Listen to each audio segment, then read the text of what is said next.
کاری که از فرزند شما قهرمان میسازه چی از مسئولیت دادن، مسئولیت پذیری است. کوشش کنید که برای فرزندتان شما مسئولیت بتین. چه قسم مسئولیت بتین؟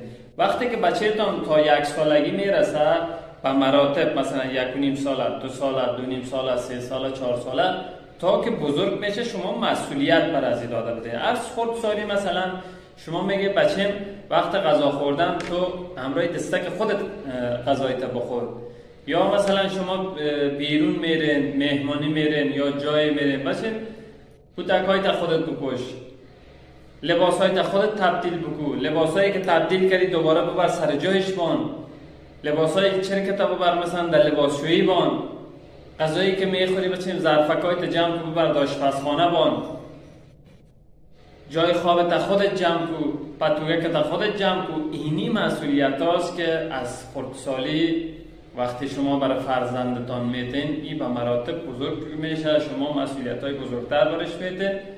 اینی است که از فرزند شما قهرمان میتین.